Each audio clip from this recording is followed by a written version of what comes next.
Hi, I'm Jordan Lindsay, Executive Director of the ARC of California and with the ARC and United Cerebral Palsy California Collaboration. On Friday, Governor Newsom released his January budget for 2020-2021. This is the governor's blueprint for spending money, how the governor wants to spend it. And now it goes to the legislature to discuss and decide what they want to do, what they want to keep, and what they don't from the governor's budget. Also, the Lanterman Coalition has developed a comprehensive multi-year budget proposal which goes much farther than the governor's budget, and we're going to be fighting to get that enacted, and we're going to need your help.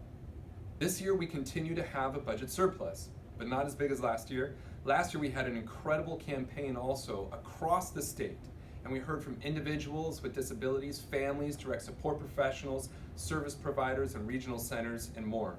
And the result was an 8.2% rate increase for most regional center services. And it's something we all celebrated, but even still the need is huge, and our community is still in crisis. Just on Friday, the same day the budget came out, the state released its updated rate study, which concluded that services for people with intellectual and developmental disabilities in California are underfunded by nearly $2 billion. So what did the governor's budget proposal include? First, for regional center services, the governor proposed a modest $78 million investment to incentivize quality community-based services. It's hardly much compared to the $2 billion, but it gives us a starting place for negotiations and discussions. Additionally, he proposed to correct a mistake made last year, which omitted independent living services and early start services from receiving the 8.2% rate increase. That's good news.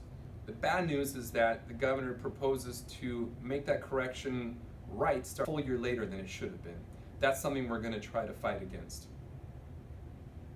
Also, the governor proposed to improve caseload ratios at the regional centers for young children. That's good news also.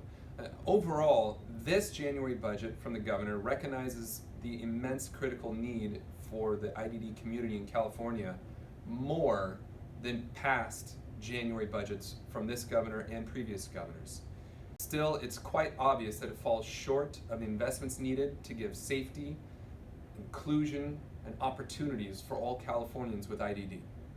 Next, in regards to special education, the governor made a strong statement saying, quote, "Special education in California is in a crisis and it's a real shame." As a response, the governor proposed an additional $250 million focused on early intervention and also a $900 million investment for teacher training, and some of that $900 million will be used for special education teachers. This is definitely a move in the right direction to solve this crisis in California's special education system.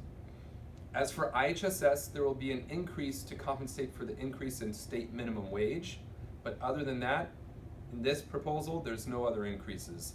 And for SSI-SSP, there is proposed a modest small increase as it relates to the consumer price index, but other than that, no other increases in this budget proposal. There are more details on the budget about things like affordable housing and Medi-Cal, and we'll get those details to you. More than anything, I ask that the IDD community across the state respond and be ready. First, respond by going to www.thelantermancoalition.org and sign the statewide petition to improve the lives of people with disabilities. The petition will be used in upcoming legislative hearings to demonstrate to lawmakers how many people care about this. Second, be ready to work this year to save critical services. Families, direct support professionals, service providers, regional centers, everyone will need to reach out to their local state legislators and tell your story about why this matters. Together we can create the future that the Lanterman Act put in motion more than 50 years ago, and together we can make sure that the state will keep the promise. Thank you very much. You're going to be hearing much more from us soon.